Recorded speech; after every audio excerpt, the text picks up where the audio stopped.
네, 계속해서 전문가 두 분과 함께 중동 사태 자세히 짚어보겠습니다. 남성욱 숙명여대 석좌교수, 백승훈 한국외대 중동연구소 전임연구원 나오셨습니다. 안녕하십니까? 네, 안녕하십니까. 자, 미국과 이란의 첫 대면 협상은 아쉽게도 별다른 성과 없이 끝났습니다. 그 불똥이 가장 먼저 호르무즈 해협으로 옮겨붙은 것 같은데 트럼프 대통령이 SNS에 미 해군이 호르무즈에 출입하는 모든 선박을 차단하겠다라면서 엄포를 놓은 데 이어서 좀 전 미군에서 공지를 올렸습니다. 현지 시간 13일 오전 10시, 그러니까 우리 시간으로 오늘 밤 11시부터 즉각 시행하기로 결정했다. 자, 연구원님 어떻습니까? 트럼프 대통령의 호르무즈 역봉쇄 카드를 어떻게 평가하고 계십니까? 왜냐하면 지금 이란 입장에서 갖고 있는 가장 효과적인 그 억제력 카드를 우리가 다 형해화시키겠다, 뺏겠다라고 하는 강력한 의지를 보여준 것이죠. 예. 그래서 아직까지 지금 2,000척의 그 선박이 볼모로 어떻게 보면 인질로 잡혀 있는 상황이지 않습니까? 예. 그리고 그리고 이란은 자기네들이 이 선박을 하루에 10척에서 15척만 보내줌으로써 통제력을 강화하고 이걸 끝까지 그 협상이 종전 협상이 마무리될 때까지는 우리가 관리하면서 조절하겠다라고 하니 미국 측 입장에서는 이것을 뺏어버리려고 하는, 그래서 이란의 협상 이제 앞으로 10일 정도 계속 진행될 그 종전 협상에서 그 정전 협상에서 이란이 쓸 수 있는 카드에 대해서 압박을 가함으로써 그들이 쓸 수 있는 그 억지력을 좀 줄이겠다, 그 지렛대를 뺏겠다, 그런 보관으로 지금 이렇게 호르무즈 해협을 지금 압박하고 있다라고 보시면 될 것 같습니다. 네, 호르무즈 해협 봉쇄권을 절대 이란에게 넘겨줄 수 없다라는 미국의 의지라고 설명을 해주셨는데, 그런데 트럼프 대통령이 그동안 통행을 자유롭게 해야 한다고 주장을 해왔잖아요. 이렇게 역봉쇄에 나선 거는 모순이라는 지적도 있습니다.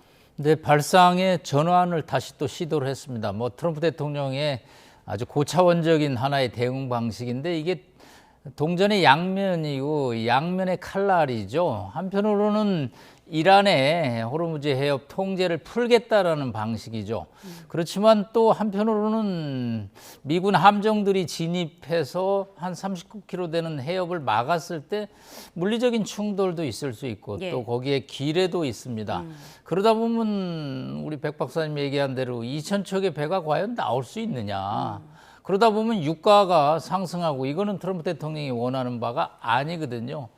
다만 이제 21일까지 협상을 하는 도중에 협상이 노딜로 끝났기 때문에 트럼프 대통령은 뭔가 카드를 흔들어야 되죠. 트럼프 대통령은 그런 표현을 썼습니다. You have no card. 이란 니네 협상 카드 없어. 빨리 우리 요구 받아들여. 그러면서 이란이 우리의 협상 카드를 수용해서 올 거라는 이제 표현을 쓰는데 뭔가 또 카드를 하나 흔들어야죠. 그래서 역봉쇄 카드를 꺼내 들었는데 이것이 과연 호르무즈 해협을 안정시키고 또 유가의 안정에 과연 기여할 수 있느냐에 관해서는 상당히 리스크가 있는 조치고, 만약 여기서 이란 해군 혁명수비대하고 충돌이 나서 만약에 유전이 하나라도 폭파하거나 또 사상자가 생긴다면 삽시간에 이 휴전이 깨지면서 다시 큰 전쟁으로 비화될 수 있기 때문에 트럼프 대통령 입장에 오늘 밤 11시에 데드라인을 설정해놓고 안 지킨 사례가 제가 계산해 보니까 한 6차례 되기 때문에 오늘 밤 11시에 어떤 오퍼레이션 작전을 할지는 모르지만 이거는 굉장히 카드로서는 위험이 좀 있는 카드라고 평가를 하고 있습니다. 네, 역봉쇄 카드 과연 묘수가 될지 악수가 될지 좀 지켜봐야 할 텐데, 말씀해 주신 대로 가장 우려가 되는 부분은 무력 충돌 가능성입니다. 미국의 조치에 이란도 강력 대응할 것을 예고했는데 혁명수비대에서는 오판한다면 해협은 죽음의 소용돌이가 될 것이다라고 말을 했어요. 당장 오늘 밤 우리 시간으로 11시부터 미군에서는 봉쇄를 한다는 건데 이란 혁명수비대가 어떻게 나올 거라고 예상하세요?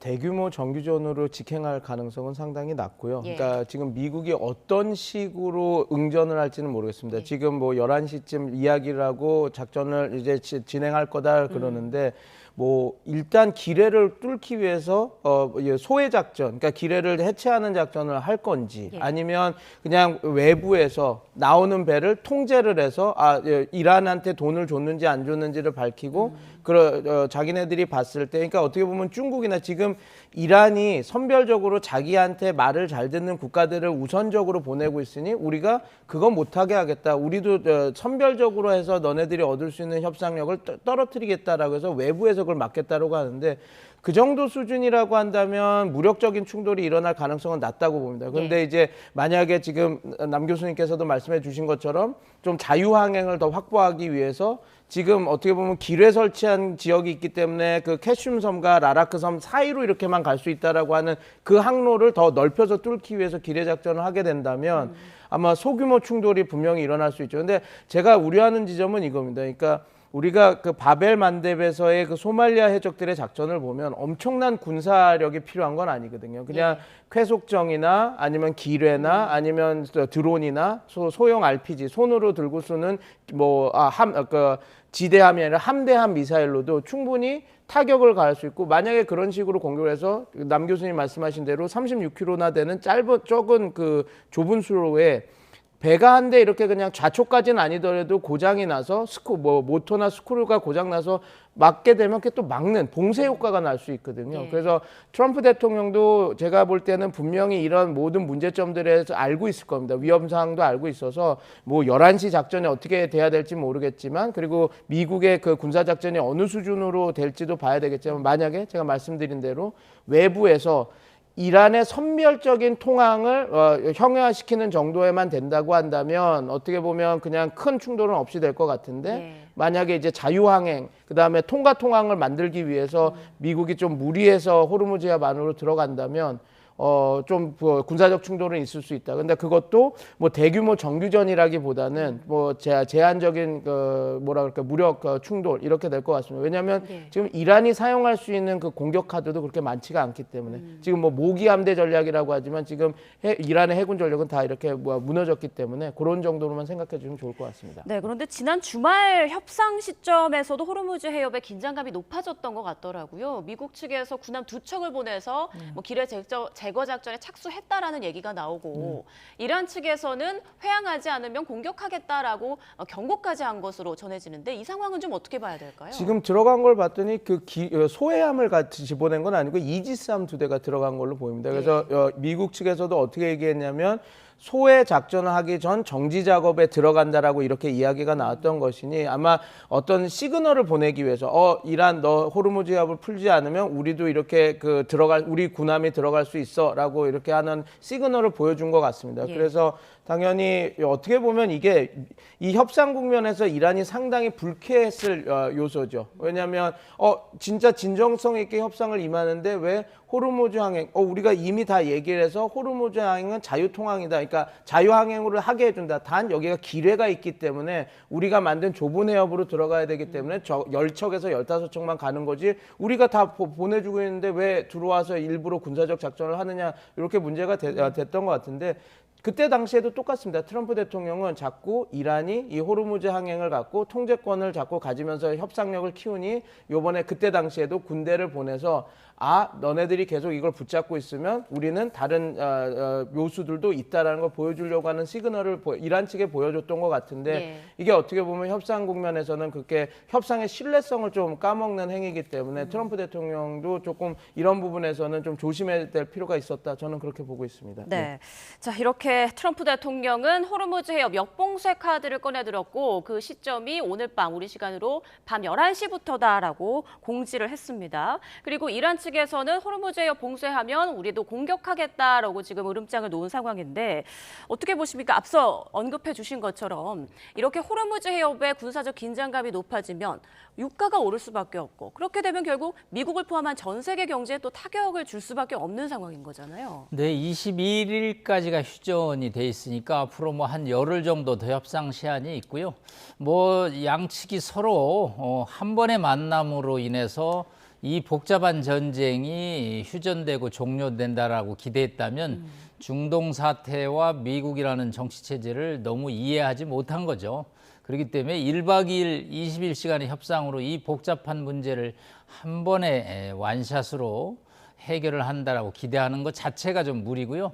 이번 협상을 통해서 양측이 상대방의 요구사항을 저는 정확하게 파악했다라는 것이 가장 큰 성과가 아니겠느냐. 그래서 사실은 3대 쟁점이 문제가 됐구나. 일단은 이제 지금 우리가 계속 얘기하는 호르무즈 해협의 자유로운 통항의 문제였고요. 두 번째는 핵 농축의 문제입니다.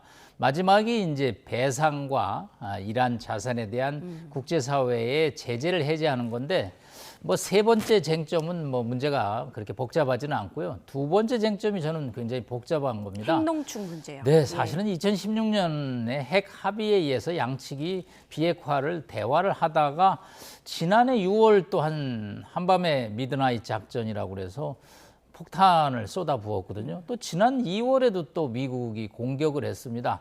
자, 그런데 다시 또 핵물질과 또 농축 권리를 이란이 내려놓아야 된다라고 얘기를 하고 있기 때문에 이건 주권 국가인 이란 입장에서도 원자력은 또 평화적 이용이라는 부분이 있거든요. 그렇기 때문에 그것까지 그러면 포기하는 것은 안 된다라는 거죠. 불가죠. 그래서 이 문제는 저는 한두 번의 만남으로 이미 해결될 수 없다라는 과거의 협상 전례가 있기 때문에 예. 시간을 갖고 갈 수밖에 없고요. 호르무즈 해협의 문제는 지금 우리 앵커께서 말씀한 대로 역봉쇄를 나서더라도 문제가 풀린다고 보지는 않고요. 예. 양측이 교황께서 말씀하신 대로 한 발씩 물러나는 수밖에 없습니다. 이거는 이란도 약간의 뭐 경제적인 실리를 추구하는 뭐 이 통행료라는 표현을 쓰면 또 이건 문제가 되니까 일종의 뭐 비용 부담을 선박들이 하는 것은 어느 정도까지는 한계가 되겠고요. 미국도 뭐 함정을 군함을 해가지고 거기서 만약 좌초가 되면 과거에 스웨즈 운하에서 화물선 하나 좌초돼 갖고 아주 곤욕스러운 일이 발생했거든요. 그렇기 때문에 이게 정말 죽음의 바다로 간다면 휴전은 매우 어렵기 때문에 이란이 뭐 어떤 작전에 어떻게 대응할지는 모르겠지만 이란 입장에서 여기서 또 물러설 수도 없습니다. 예. 눈에는 눈, 이에는 이 작전이 나올 수밖에 없기 때문에 미국이 강력한 화력을 바탕으로 해서 해군 함정을 파견하기는 하겠지만 미국 역시 사상자가 발생한다면 트럼프 대통령 그거는 궁지에 몰릴 수밖에 없기 때문에 오늘 밤 11시에 작전이 그렇게 심각하지는 저는 않을 거라고 봅니다. 그래서 네. 열흘 동안 물밑에서 이제 이견을 확인했으니까 좁히는 안을 파키스탄을 통해서 가든지 뭐는 저는 뭐 직거래도 얼마든지 할 수 있다고 보기 때문에 아직은 희망의 시간이 남아 있다고 봅니다. 네, 남 교수님께서 의견이 좁혀지지 않고 있는 세 가지 쟁점에 대해서 짚어주셨는데 지금 양쪽에서 나오는 얘기를 들어보니까 일부 합의가 이루어진 부분도 있는 것 같더라고요. 네. 어떤 부분은 좀 수월하게 의견이 좁혀졌을까요? 아마 그 서로에 대한 공격을 좀 멈추자라고 하는 부분들은 좀 합의가 빨리 이루어졌을 겁니다. 그래서 지금도 여러 가지 언사로는 세게, 수사로는 세게 부딪혔지만 미국에 대한 직접 공격이나 아니면 그런 것들은 많이 지금 안 되고 있는, 제한이 되고 있는 상황이지 않습니까? 그리고 이 협상을 계속 이끌어가야 된다라고 하는 합의도 있었던 것 같습니다. 왜냐하면 벤스 부통령이 뛰쳐나가면서 우리는 더 이번에 결렬됐다라고 한 센 언어를 하고 나갔지만 이란 측에서는 그거에 대한 강경한 대응이 없었거든요. 그리고 계속해서 오히려 더 다독이면서 아까 저 보도에서도 나왔지만 외무부 대변인이 처음부터 이렇게 될 거라고 생각했던 사람 아무도 없었다. 우린 이제 진행 중이다. 그리고 그 다음에 나왔던 게 되게 저는 고무적이었던 부분이 결렬됐다고 나오지만 기술적인 전문, 그다음에 실무 전문은 계속 지금 다듬고 있다라고 해서 그건 전달하겠다라고 얘기했고 벤스 부통령도 벤스 부통령도 세게 얘기는 했지만 아직 우리의 우리의 조건들은 얘기가 되고 이란이 어떻게 나오는지 보겠다라고 하는 언어들도 다 있어서 예. 지금 합의는 어찌됐건 지금 10일 정도 남은 평화협상 안에서는 계속 대화를 끝까지 하겠다라고 하는 그런 합의. 그다음에 그 과정에서 물론 이제 지금 레바논 전선과 호르무즈 해협 문제가 약간 충돌은 있겠지만 서로 이렇게 그 선을 넘는 공격은 하지 않겠다라고 하는 합의들은 빨리 이렇게 어느 정도 느꼈을 것 같습니다. 근데 지금 말씀해주신 대로 가장 큰 문제점은 뭐 벤스 부통령도 밝혔지만 농축 우라늄 프로그램 관련한 거겠죠. 근데 저는 조금 더 지켜봐야 될 게 농축 우라늄 프로그램을 진짜로 제로 인리치먼트 절대로, 그러니까 어떻게 보면 이건 한 자치권을 갖고 있는 그 국가가 갖고 있는 핵 주권이거든요. 그러니까 저농축 우라늄은 자기네들이 핵 개발해서 자기네들의 핵 주권으로 할 수 있는 개발인데 그런 것까지 다 못하게 하는 것들을 받아들이게 미국이 요구를 할 것인가, 아니면 이란이 어느 정도까지 더 받아들일 것인가는 우리가 좀 더 지켜봐야 되겠지만 그 가장 첨예하게 대립하는 것은 핵 문제. 그 특히 농축 우라늄 프로그램을 유무가 될 것 같습니다. 네, 지금 양측 실무팀은 여전히 파키스탄에 남아 있다라는 얘기가 들리고 있기 때문에 계속 좀 물밑 협상은 이어지지 않을까라는 전망이 나오고 있는데요. 그 미국은 지금 이란이 핵무기와 관련해서 명확한 약속을 내놓지 않고 있다. 이것이 결렬의 이유다라고 주장을 하고 있는데 이란은 미국에서 다양한 의제에 있어서 굉장히 좀 일방적으로 강하게 너무 과도한 요구를 하고 있다라고 말을 하고 있거든요. 네. 미국이 어떤 부분에서 뭐 어디까지 요구했던 걸까요? 제가 볼 때 만약에 그 쿠시너와 위트코프가 주장했던 그러니까 죄송합니다. 올해 2월 28일 전쟁이 일어나기 전까지 1년 동안 제네바에서 1차, 2차, 3차 협상이 있었는데 네. 그때 당시 그 여러 가지로 좁혀진다 했다가 다시 간극이 벌어지고 이렇게 했던 것이 위트코프와 쿠시너는 계속해서 이란은 절대 농축 프로그램을 가질 수 없다라고 이렇게 계속 얘기를 했었거든요.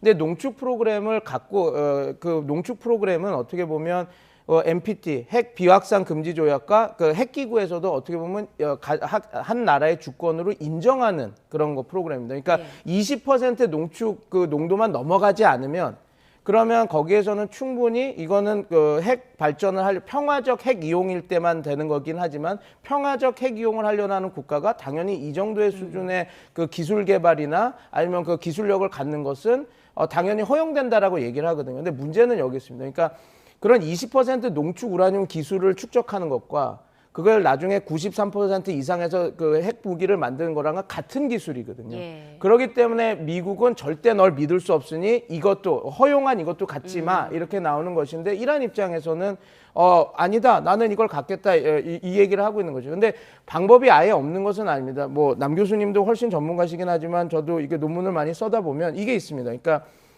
그 이란 핵에 대해서 더 높은 통제를 할 수 있는 93 의정 플러스 2 의정서가 있거든요. 그 말은 뭐냐면 우리가 핵 개발을 한다라고 선언하는 순간부터 아예 그 핵시설이 만들어지지 않았음에도 불구하고 사찰을 받는 것이거든요. 그 IAEA로부터요. 그래서 만약에 이란이 이런 높은 수준의 사찰을 받는 것을 인정을 하고 그 다음에 농축 우라늄을 이렇게 그 국제사회에서 인정하는 20% 안에서 우리가 운용을 하겠다라는 것을 하게 되면 예. 트럼프 대통령 입장에서도 마냥 너네들은 농축 우라늄 프로그램을 모두 못 가져야 돼 이렇게 할 수는 없을 겁니다. 그래서 이 협상 국면에서 도대체 어떤 대화가 되는지가 되는데 이건 또 이란이 상당히 많은 그런 통제력을 그 국제사회한테 던지는 거라서 이걸 잘 안 하고 있었던 부분이 있어서 이런 것들이 좀 맞으면 협상이 될 것 같은데 지금 가장 큰 문제는 다시 말씀드리지만 핵 프로그램 자체가 서로 양쪽의 신뢰가 갖춰지지 않는 상황이기 때문에 이게 조금 대화가 나눠지기 좀 난해한 부분이 있다. 저는 그렇게 보고 있습니다. 네, 지금 이미 깨진 신뢰가 걸림돌이 되고 있다라는 지적을 해주셨습니다.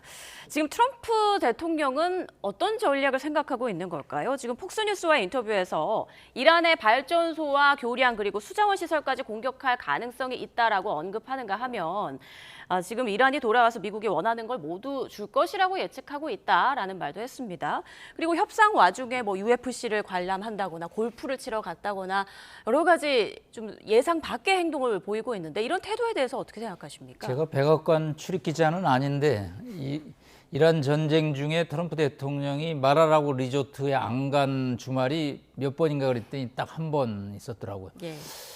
마라라고 리조트에 가서 전세기를 타고 가서 골프를 하도 쳐서 그런지 얼굴이 좀 까매지셨어요. 네. 선블록을 좀 덜 바르셨는지.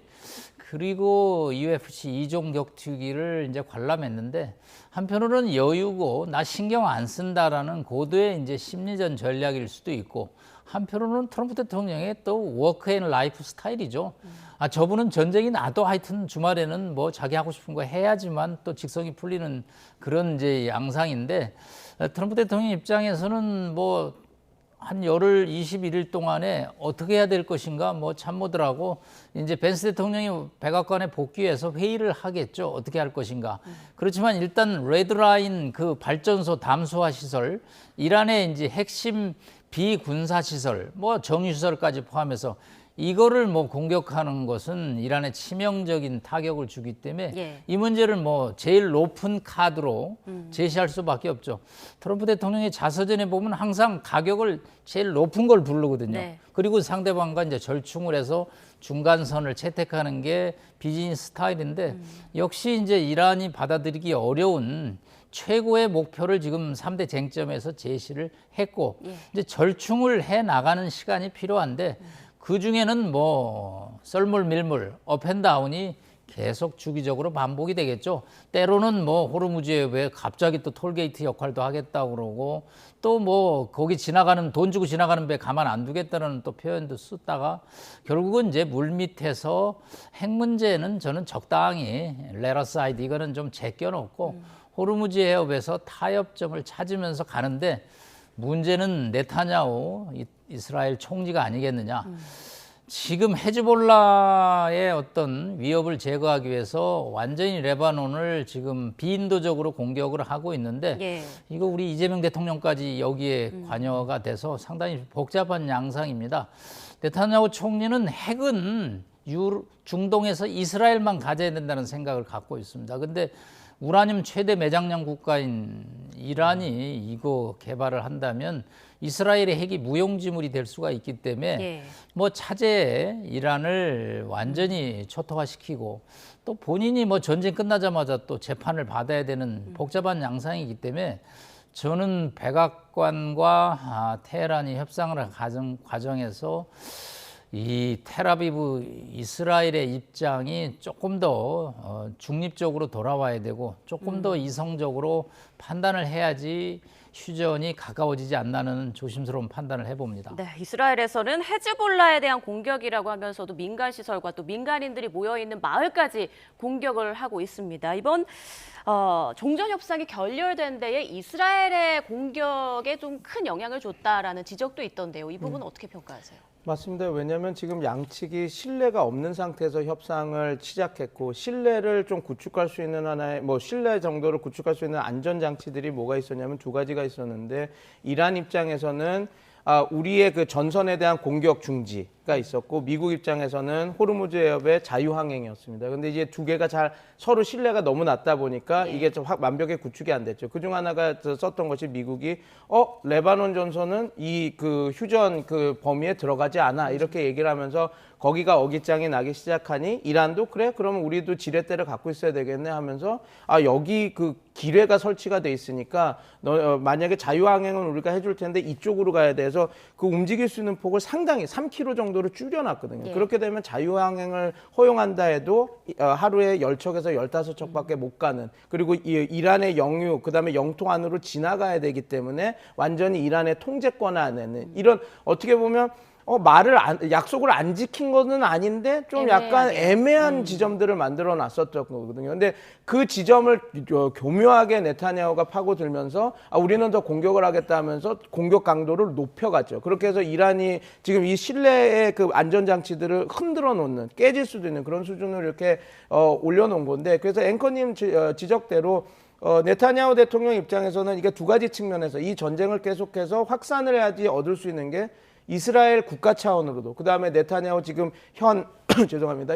지금 그 재판이 지금 시작됐기 때문에 이걸 늘려야 되는 상황에 있다라는 것을 때문에 당연히 지금 이 상황에서 그 네타냐후 총리 입장에서는 이 그 분쟁을 더 키움으로써 자기의 그 지렛대 이스라엘이 갖고 있는 협상력을 더 높인 그런 국면이다 이렇게 보시면 될 것 같습니다. 네, 지금 이란이 러시아나 다른 국가의 도움을 받고 있다는 얘기가 또 계속 나오고 있는 상황인데 중국 얘기도 나오더라고요. 중국이 향후 몇 주 안으로 이란의 휴대용 대공미사일 시스템 등을 지원할 수 있다. 이게 CNN 보도인데 이 부분은 사실 여부에 대해서는 좀 어떻게 가능성이 있죠. 근데 이게 직접 거래라기보다는 삼자를 통해서 우회해서 전달을 할 겁니다. 그러니까 뭐 우리나라 예를 들어서 우크라이나에 포탄이 모자랐을 때 우리가 우크라이나에 직접 무기를 전달하는 것은 전쟁에 참여하는 거기 때문에 안 해서 어떻게 했냐면 미국한테 우리가 그 포탄 물량을 주고 미국이 갖고 있는 물량을 우크라이나한테 주지 않았습니까? 그래서 중국도 충분히 그런 식으로 그러니까 러시아나 다른 국가를 우회해서